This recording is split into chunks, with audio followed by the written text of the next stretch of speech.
Good morning. I'm Stephanie Fox, and I serve on your board of directors. Welcome to all who are gathered here and on site. Hello, online people. Whether this is your first time here or you joined us years ago, we're delighted that you're here. We are proudly a multi-generational congregation. All ages are welcome all the time. So if we hear some sounds from the young ones or the old ones, enjoy them as part of our growing and vital community. If you're a newcomer, the best way to get more information is to sign our virtual guest book, either by scanning the QR code on your bulletin or visiting the welcome table out in the fireside room. Online folks, please plan to join our Zoom coffee hour after the service. You'll get a link in the chat as the service comes to a close. And then for those on site, we'll have more conversation after the service, but be sure to come back next week before the service, 9:30 to 10:30, to enjoy coffee and treats. And we do have one announcement. I saw it somewhere. Oh, there, right in front of me. We all know the power and joy of the voices coming together, raised in song. A community song circle is starting here on Tuesday, March 10th, and will continue every second Tuesday in the months to come, 6 to 7:30 p.m. here in Fellowship Hall. All ages and backgrounds, welcome. Thank you for joining us today.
Faith Shumin, and our call to fellowship this morning will be a meditation or aspiration, whatever you care to call it, a prayer, it's okay.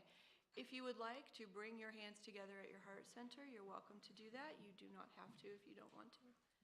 I will say a line and I'll just invite you to hold that line in your thoughts, just maybe repeat it silently to yourself. This is a metta. It means loving kindness. And this is an aspiration that we send out. We often start with someone really close to us, we do it for ourselves, and then we expand outward. May we all enjoy happiness and the roots of happiness. May we all be safe and healthy.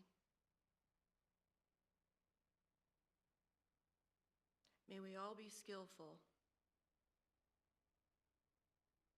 May we all live with ease.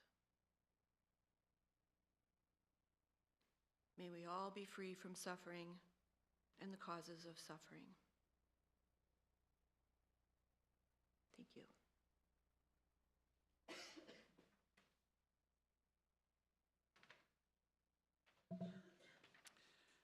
Now I invite you, if you'd like, during the chalice lighting, to recite with me the aspirational prayer of Samantabhadra. Everything in samsara and nirvana that can possibly appear has a single ground, two paths, and two results. The miraculous displays of awareness and unawareness. Through this aspiration prayer, may all awaken in a fully perfect manner in the palace of the clear awareness of reality.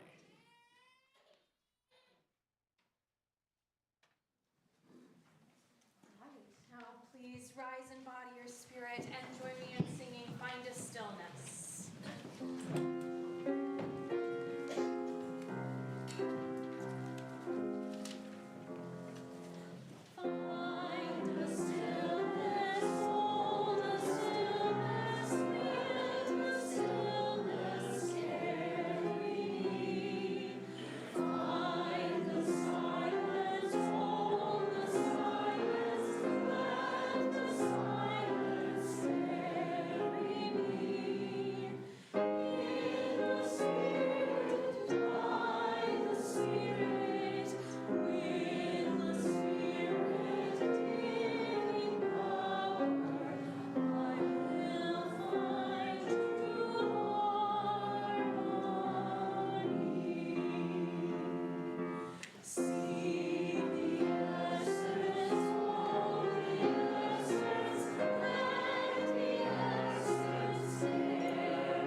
So if you young folks would like to come up front, you are very welcome to. Join me up here. A few would be great, but a lot would be great too. We're actually going to stand up, so you don't even need to sit down. I'm going to make you do a little bit of work this morning. It's okay. If you've got your little stuffy with you, and that's all right, we'll probably just have you rest your stuffy maybe right here in front so everybody else can enjoy them. Would that be okay? Because you're going to need your hands. Oh, I love that. Still, thank you. Okay. Oh, sweet. Come on up. All right, join us. All right, so I have a question. Yeah, do you want to lay your bracelet right here? Perfect. How many of you have ever heard of meditation? Yes. What do you think of when you think of meditation? Show me what you think of.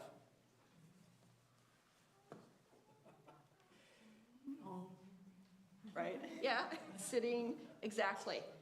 We do sit sometimes in meditation, but sometimes we also stand, and sometimes we also lay down, and sometimes we walk to do our meditation.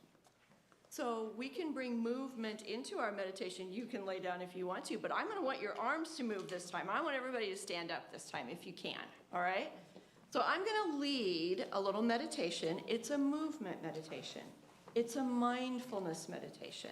That's what we're talking about today. Mindfulness. Mindfulness means paying attention on purpose. Kind of the short version of it. Paying attention on purpose. And one way to do that is to move ourselves in such a way that we're taking a breath and we're paying attention to that and we're paying attention to the movement.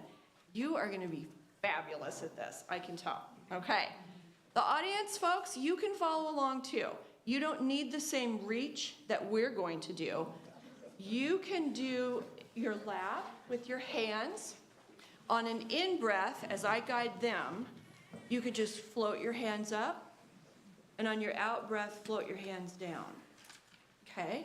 But what I'm going to ask you to do is to spread out a little bit so that you can reach your hands out to the sides without poking anybody in the head or the arm, okay? And that's perfect. That's totally fine. As long as you can see me and hear me, you can do whatever you want to do right here. So you just need to be able to put your arms out. All right. Now that we've practiced putting our arms out, how many of you know the colors of the rainbow? Okay. What's the first color of the rainbow? Red. Red. We're going to paint red with our arms. We're going to pretend that our hands are paintbrushes. So let me see your paintbrushes. Okay. Perfect. And when we start with our arms out, okay, you can put arms out or you can put them at your side. We're going to take a breath in, and as we breathe in, we're going to raise our hands up all the way to the top and paint that red rainbow.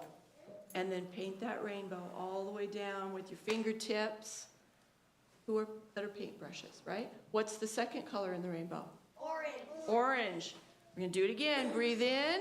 And as you breathe in, you're going to wiggle those fingers and paint all the way up. Orange. And then orange all the way down as you breathe out, all the way down.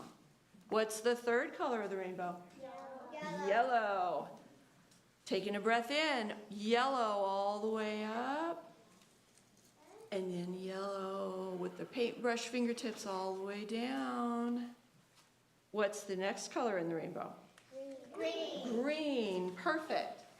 Taking a breath in, paint green all the way up. And then paint green all the way down. Perfect. You're doing a great job. What's our next color? Blue. Blue.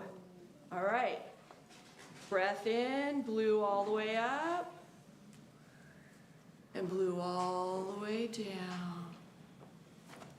Have I hit some of your favorite colors already? Yeah? Or are we just getting to some of the favorite colors?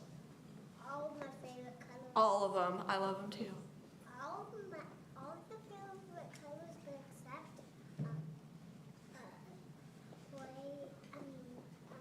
white and Yeah, blue. that's okay. It's okay to have some that are not our favorite ones. Yeah. What's the next color in the rainbow? Indigo. Indigo. Yes. How would you describe indigo? Bluey purple. It is. It's bluey purple. It's kind of a dark color, isn't it? All right. Let's take a nice deep breath in, raise up all the way. We're going to paint indigo all the way up. And as you breathe out, indigo all the way down. Hands and feeling like paintbrushes? A little bit. Yeah. What's the last color of the rainbow? Violet. Violet. How would you describe violet? It's kind of like purple. It's kind of bright. It is. It's kind of bright with a little pinkiness kind of to it, isn't it? Yeah. Violet. Ready? Breath in. Violet all the way up to the top. Breath out, paint violet all the way down. Yeah. That's it. That's a movement mindfulness meditation that you can do. You can paint your rainbow all the way up and all the way down. Anytime you feel like you just need a little bit of place to breathe and bring your attention. Thank you for doing this with me this morning. You can take your stuffies. Thank you, thank you, thank you.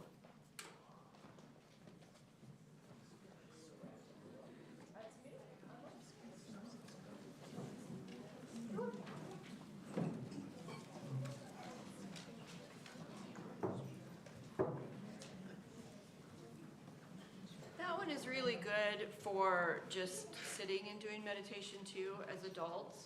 If sometimes we feel a little physically restless and we just need something we're still sitting, but we just need a little bit more. So hopefully that's helpful to some of you as well. I'm going to speak this morning on the intersection of Buddhism and Unitarian Universalism. And I know we've been talking about mindfulness, so maybe you just had a moment where you thought, I thought we were doing mindfulness today, not Buddhism. There's a reason for this. The short explanation of why mindfulness and meditation and Buddhism are so connected starts with the idea, of course, that we know there are lots of ways to meditate, and we know that there are lots of ways to have mindfulness practice. The U.S. has seen a flourishing of secular mindfulness practice since the 1980s. But mindfulness practice first was taught by Shakyamuni Buddha over 2,500 years ago in northern India. And his teaching was recorded and passed forward in a sutra called the Satipatthana Sutra, the Foundations of Mindfulness. It's a text that we have used and referenced regularly in the mindfulness and meditation group. I would encourage you to take a look at it. It's not very long and it's very helpful. So this is one reason, although there are a lot of reasons, that the M&M group is often led by folks who are Buddhist, and that we do incorporate quite a bit of Buddhist teachings and Buddhist practice. That's a good sutra to take a look at. In 2007, James Ishmael Ford wrote in his article entitled, "What is Unitarian Universalist Buddhism?" And he pointed out, quote, "Western religious liberals have been fascinated with Buddhism from as early as 1844, most likely," end quote, "spurred by a rising interest in transcendentalism. Although in the early years, they didn't know the difference between Hinduism and Buddhism. So it was just kind of all the same thing to them. But that changed over time. And about 100 years later, with the rise of humanism, some UUs rediscovered and reconnected with Buddhist teachings and practices. It should be noted that James Ishmael Ford is a senior minister of the First Unitarian Society in Newton, Massachusetts, and he is a Zen priest. He's a leading teacher at Boundless Way Zen, a regional consortium of Zen groups. Today, there is a UU Buddhist fellowship comprised of more than 125 practice groups in 34 states and Canada. Ames, Iowa has one of those practice groups in the Ames Buddhist Mahasangha. So the intersection of Unitarian Universalism and Buddhism is fairly easy to recognize once we start to pick it apart and look at it a little more closely. Lama Surya Das wrote about our shared values in a book called Buddhist Voices in Unitarian Universalism, saying, quote, "Buddhism and Unitarian Universalism value many of the same things, including experiential practice, study and self-inquiry, mindful awareness cultivation, insight, wisdom, and development, and loving kindness," which we did earlier, combined with active compassion in the world. This is the heart of sacred activism, empowering, educating, edifying, elevating, transforming, and liberating, end quote. The gist of all this is that UU principles and Buddhist precepts, ideals, and practices have a lot in common. And so I thought it would be worth thinking about how the UU principles line up with some of those Buddhist ideals. This is not an exhaustive be-all, end-all commentary on this way. This is just the things that I thought about as I was writing it. Our first principle, of course, is the inherent worth and dignity of every person. One way we view this as Buddhists is that everyone has Buddha nature. It just gets covered up with a lot of painful, unskillful stuff over time. Another way is that we practice cultivating loving kindness, that metta that we did.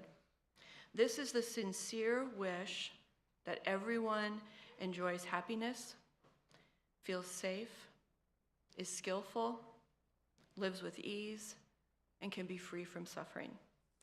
And when we say everyone, we mean everyone, even the difficult people, even the ones who are bringing a lot of pain and sorrow and distress into the world.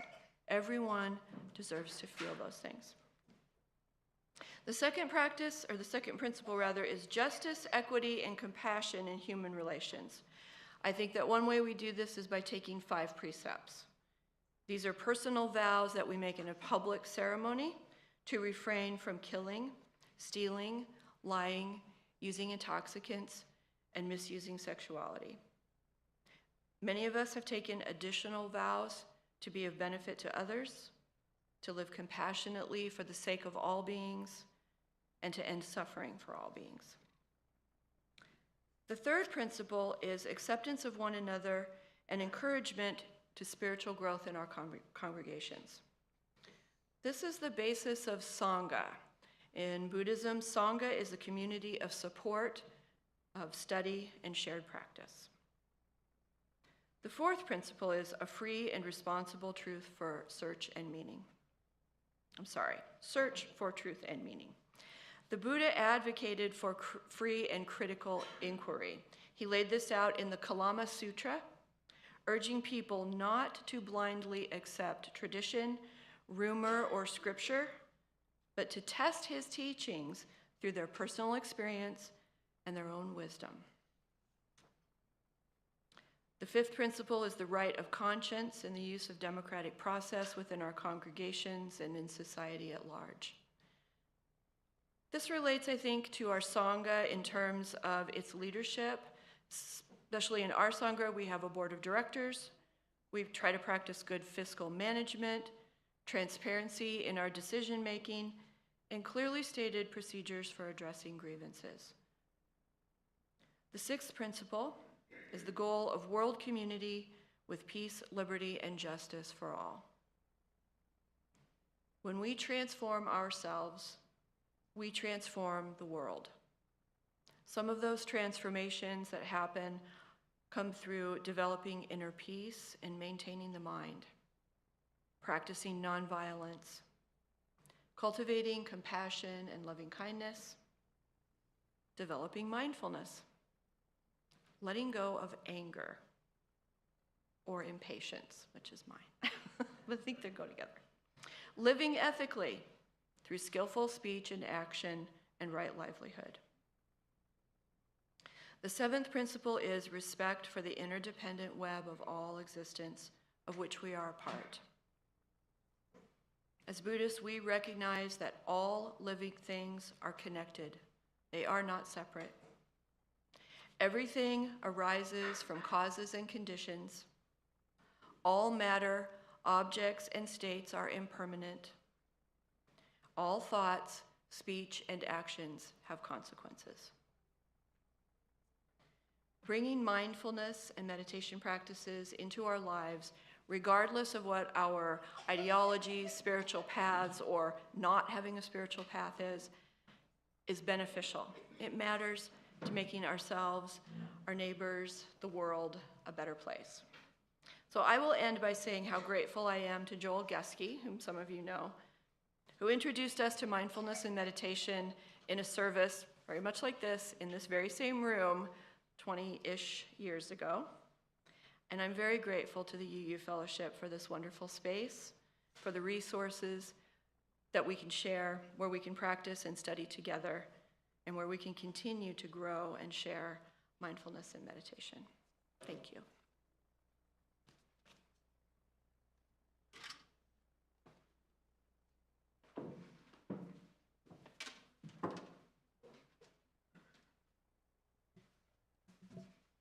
It's now time for our offertory.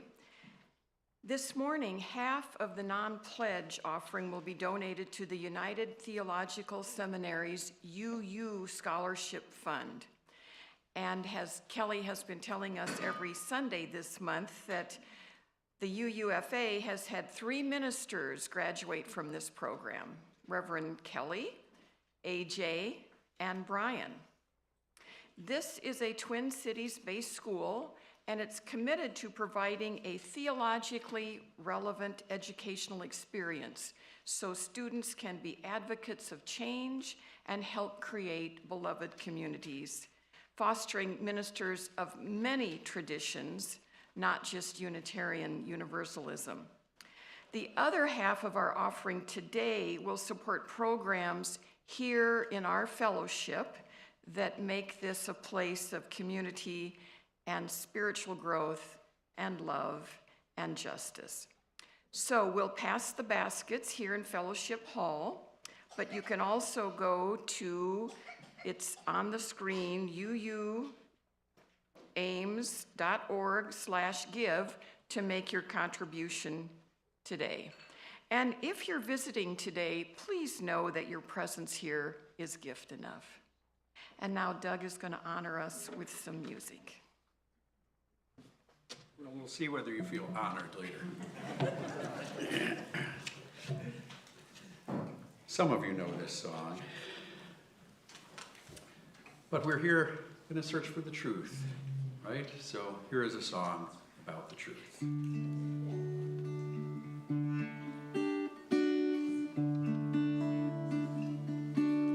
I climbed the Himalayas. I searched in every holy town. I went from guru to guru until I finally found. I found the answers to the questions I tried so hard, demanded proof, and all my searching brought me answers. I was rewarded with the truth.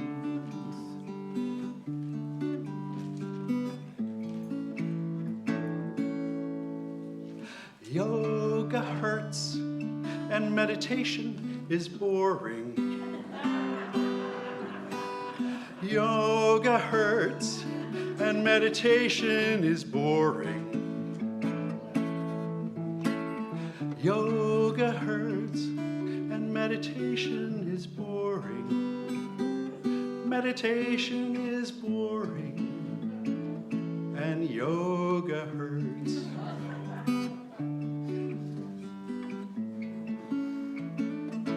I read every self-help book, burned every incense stick and sage, and after 40 years of classes, I've solved the mysteries of the age.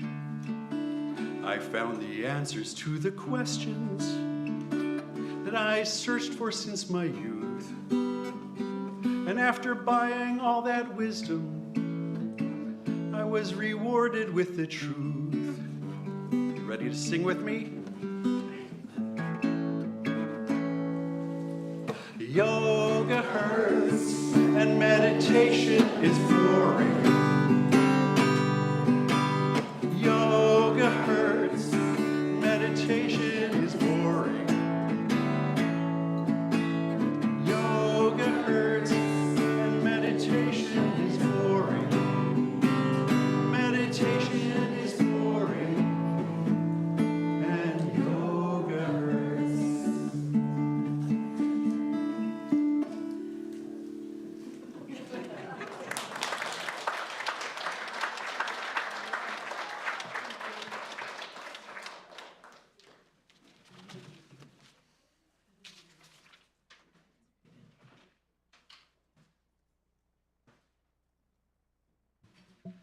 One of the most important things we do in fellowship is to share our joys, our sorrows, our concerns.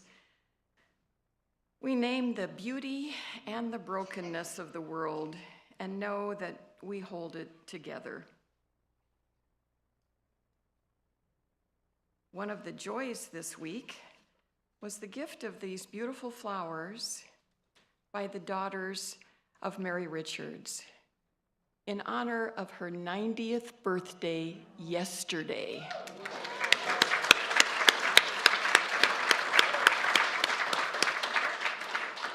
I don't know if she'll be able to see us, but can we give her a wave? We love you, Mary. Happy birthday.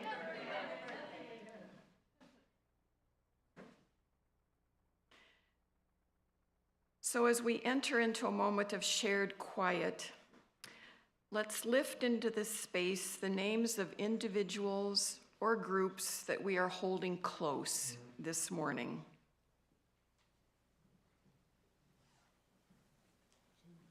Roger Berger and Dustin Berger.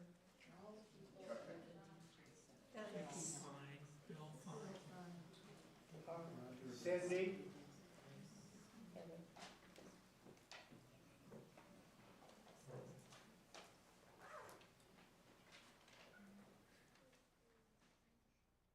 For all that is spoken and unspoken, we open our hearts in healing, in community, in love.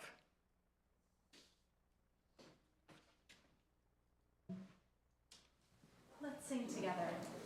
We'll sing it through just 3 times. Hold on. Hold on,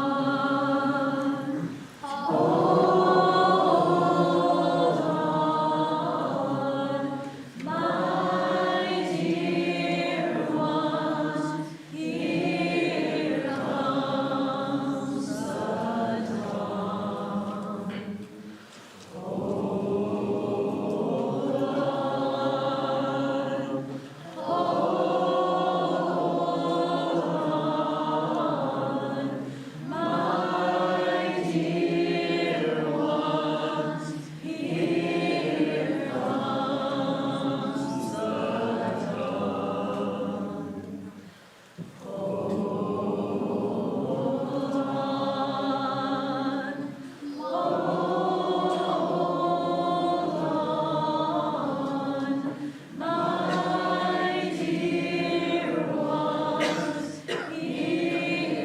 dawn.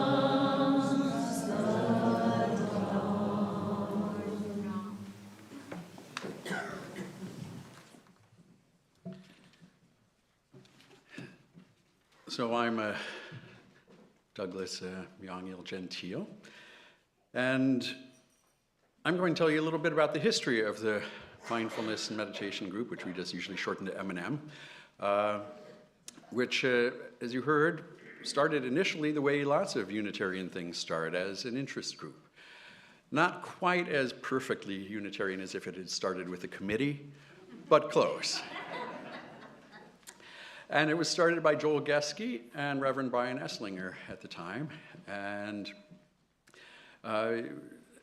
over time, it has changed and grown. After Brian left, Joel continued it on his own for a while, and then Joel left the group, and various people stepped up to lead, Faith being one of the main ones who led it, and then some of us felt we should have some training if we were going to lead it, and so a few of us have gone to seminary now, or completed it. And so the group started just here in this room, a few people wanting to learn to bring some calm into their lives or learn how to meditate. And now we've actually got 2 groups. There's the M&M group, which again isn't specifically Buddhist. It's whoever's leading it. You know, we've had people lead kirtan chanting. We've had people lead yoga. We've had people lead qigong. We've had people lead transcendental style meditation. We've had any style of contemplative technique. Whoever wants to lead, we're happy to have them come do that. De facto, it's become more Buddhist over time, just because more of us have gone in that direction, and often are the ones, so when I'm leading, that's what it is. That's what I'm trained to lead. But the group itself isn't. We do have a separate group, which is a Buddhist study group, which meets on the 2nd and 4th Sundays of every month, right before the practice group. And nowadays, about 24 people show up for the mindfulness group, and it's not the same 24 every time, which means we're pulling from a larger group. There are about 163 people on that mailing list now. The Buddhist study group has about 20 people come to it, and there are about 75 people on that email list. And we, of course, have new people showing up every couple of weeks. We have run about, we don't actually remember the number, about a dozen retreats, some of them here for like a half day or a whole day, some of them for the whole weekend at a retreat center. Our next weekend retreat is May 15th through 17th, and will be a meditation intensive retreat focused on the theme of 4 keys to awakening. And if you want more information, see one of us, and we'll happily tell you more about it. As we started going down this path of some of us getting trained, I went to seminary and got my Master's of Divinity, and others are doing that now, including Barbie and Faith are on that path now. Faith told you that for people who want to kind of establish themselves in the path and commit to it in whatever that means to them, we have these 5 precepts of basic to all philosophies. Don't steal, don't kill, don't commit sexual misconduct. Things that I think we kind of all agree the world is better if we abide by those types of rules. But then Faith also mentioned we have additional ones. So for those 5 precepts, we have now over the years given those precepts to 41 individuals and another 31 in our prison ministry.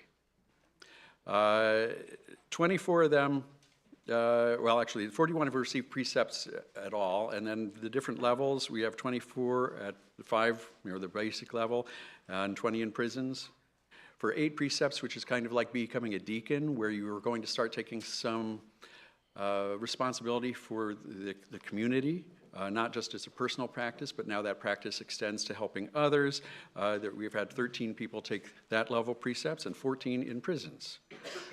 10 precepts, which is where we start becoming ordained, so that we have a novice priest level. We've given those to 11 people and 3 in prisons. At 58 precepts, which is a full ordination of a priest, such as Barbie here, we've given those 58 precepts to 8 people. And 250 precepts, if you really like numbered lists, Buddhism is the religion for you, Oh man, we're very pleased with our numbered lists. There are 3 of us who have taken that level of precepts. So currently in the group, we have 4 novitiates, 5 fully ordained priests, and 3 fully ordained monks. And beyond that, we can get additional training to start learning to become a teacher. And we have an apprentice teacher level, which we call Dharma holder, and 2 of our fully ordained people are Dharma holders, which is that apprentice level, and then 3 have been given full transmission as fully authorized teachers in the Zen tradition. So a lot of numbers. I think it just shows we've been successful. We are here for the community. The community has been reaching out to us and has been joining in lots of different ways. You don't have to ever take these precepts. Most people who come to the group don't. But for those who do want that path, we can offer that. So I will stop there. And of course, we'll be hanging around afterwards if any of you want to ask questions about what we're doing these days, because we've got Buddhist Study Group and M&M tonight. So.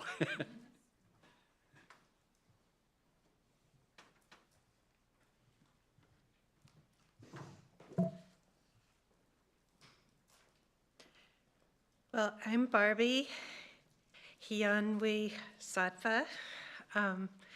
I am a longtime member of the fellowship. We signed the book in 1980, my husband and I. So, I've been a member of the meditation and mindfulness group and the Buddhist studies group for, I think, 10 to 15 years. I need to go back and look at all my notes, but like Douglas said, I'm doing a seminary program and working on my Master's of Divinity. And so anyway, what we are doing and what we are aiming to do with our meditation and mindfulness group we're following the words of the Buddha, and the Buddha said the only thing he teaches is suffering and the end of suffering. And that is our goal, that we would like to get relief from suffering. I think that people come to our group because they're seeking relief from habit energies that cause distress, from anxiety. Sometimes they come to us after difficult life events. And I know that for me, I was compelled to formal practice with the group during COVID and during political turmoil, which made my anxiety pump up. So I have been a lifelong, or at least since my teenage years, practitioner of transcendental meditation, but I found that practicing with a group and studying Buddhism has really deepened my understanding and my ability to cope with life. So some people have come to the group as part of a wellness regimen. I know Faith mentioned how meditation has been popular since the 1980s and in a secular way. Also, some counselors in town will recommend us sometimes that people come for the instruction on how to meditate to kind of go along with their work in counseling. Some people come with a partner who's interested and they end up finding it helpful themselves. Some in our group have practiced meditation on their own, like just reading about it and listening to podcasts, but they felt they weren't reaching their goals, and so they sought us to learn more. Some are interested in Buddhist philosophy and learning about Buddhism and other religious groups' use of meditative techniques. Some people start out learning about meditation and then realize that that there's a lot more to it than just breathing and sitting.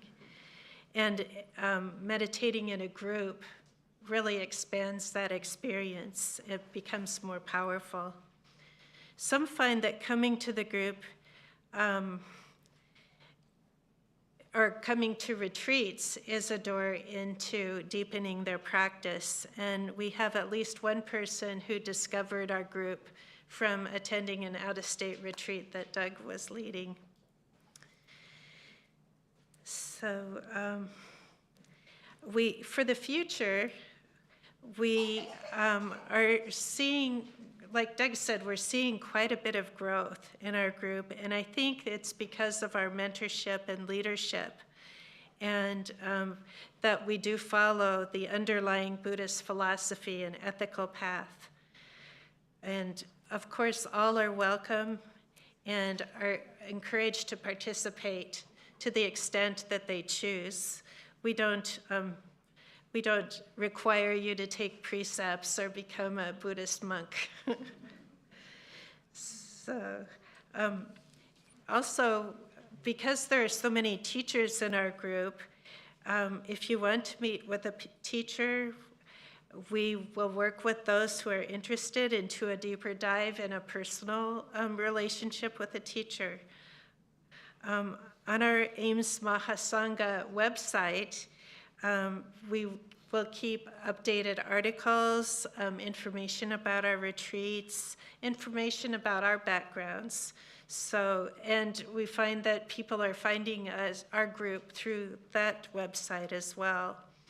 And I want to mention here, our group, the meditation group, meets at 6 p.m. on Sunday evenings here in the fireside room. We really are grateful for our partnership with the UUFA, and I think that we will just continue with what we're doing. We feel like we are helping our community And personally, I feel that like this is a way for me to give back peace and stability to the world. So anyway, I will end there, and we'll go ahead with some personal accounts of what people have gotten from our group. I'm going to read one written by Mimi Wagner. I first started attending the meditation and mindfulness group because of high blood pressure. Meditation was recommended by my doctor as one of several steps that would be helpful. I felt immediately at home in this group and thankful for the community of participants and the physical space we use at the UUFA. Buddhism is described as both a religion and as a philosophy. For me, this intersection with my life came at a time when I was ready to seek an understanding of life and the world in broader concepts than simply my own life experiences and thoughts. Support from the teaching members has been instrumental in helping me navigate this past year from a bigger world standpoint. I believe it has supported a greater quality of life for me and the people that I interact with. I look forward to many more years of participation and encourage others who are seeking to join us and to find ways to help others. Also, interestingly, I'm seeing that other, often larger UU congregations have a similar Buddhist study group. How perfect is that?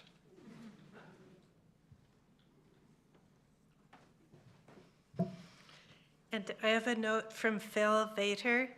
I first became interested in mindfulness and meditation about 1995, originally as a means of improving physiology and overall health. Basically, as prescribed by John Kabat-Zinn, who wrote Full Catastrophe Living, Wherever You Go, There You Are, which is a mindfulness-based stress reduction system that he developed. While I am still interested in better physiology, I joined the UUFA M&M group about 2016, and notions of Buddhism began affecting my view of the world. That is, the Dharma, as well as my motivations. The UUFA M&M group has grown over the years and is now quite successful, I would say, and larger. The entire UUFA M&M group, that is the Sangha, is welcoming and supportive. The discussions within the UUFA M&M group help a lot, including discussing ideas and basic concepts, aiding in the development of one's individual practice. Bottom line here, over the last approximately 10 years, I feel I have grown as a person. I still have growing to do, of course, but I very much appreciate the value provided by the UUFA M&M group. I am still assessing how best to incorporate Buddhism into my life.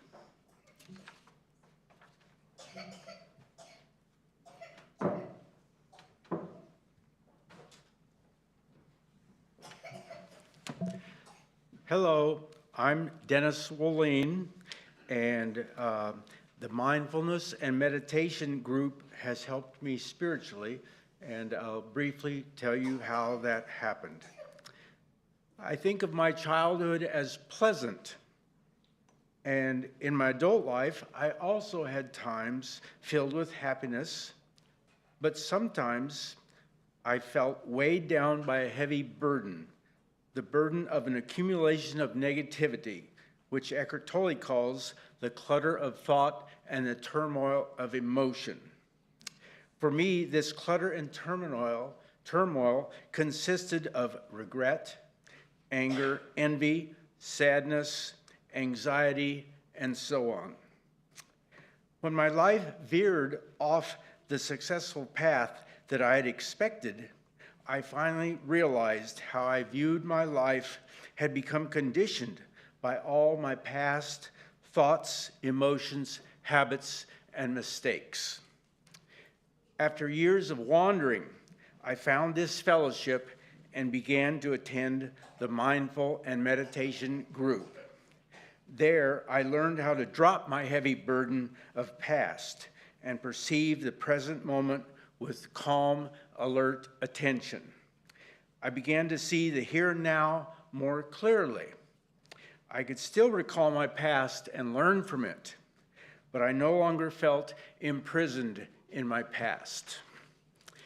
Gradually and with patience, I learned how to quiet my mind by becoming, so to speak, the watcher of my mind.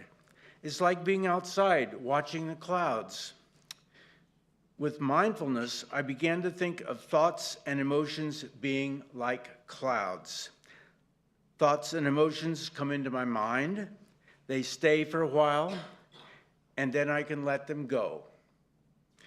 I'm still on this journey of practicing mindfulness, a journey of becoming the watcher of my mind. There's a song written years ago in which Johnny Nash sang these words. I can see clearly now, the rain is gone. I can see all obstacles in my way. Gone are the dark clouds that had me blind. It's going to be a bright, bright, bright, sunshiny day. This is how the Mindfulness and Meditation group has helped me, and for that, I'm thankful.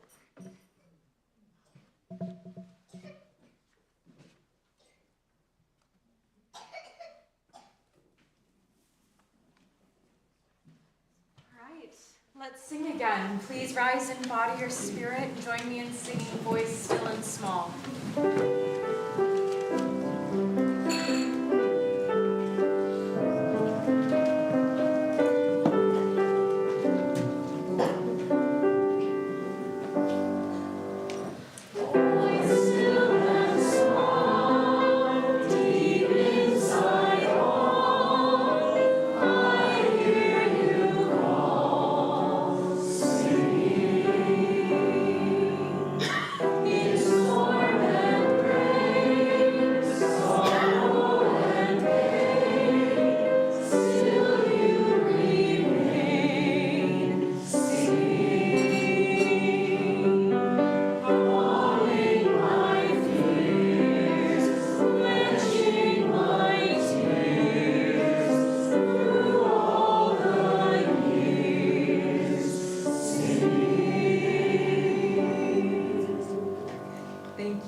Thank you once again for being here and celebrating this anniversary of our partnership.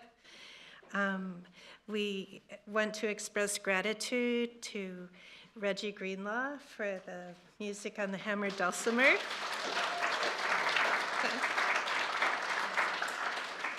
To Amber Anderson for her accompaniment on the piano.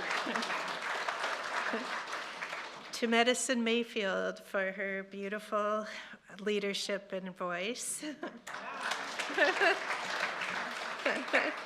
To Karen Bates for helping us organize all of our notes and everything in this. And to our tech team, of course, to Sam Oz and Dan Haug. And all the volunteers as well. I mean, we are all volunteers, but the greeters, ushers, coffee servers, treat bringers, and the cleanup crews. It takes a village to run a service, and thank you all for that. So the closing words today are a poem by Mary Oliver. And this poem is titled Mindful. Every day I see or I hear something that more or less kills me with delight, that leaves me like a needle in the haystack of light. It is what I was born for, to look, to listen, to lose myself inside this soft world, to instruct myself over and over in joy and acclamation. Nor am I talking about the exceptional, the fearful, the dreadful, the very extravagant, but of the ordinary, the common, the very drab, the daily presentations. O good scholar, I say to myself, how can you help but grow wise with such teachings as these? The untrimmable light of the world, the oceans shine, the prayers that are made out of grass.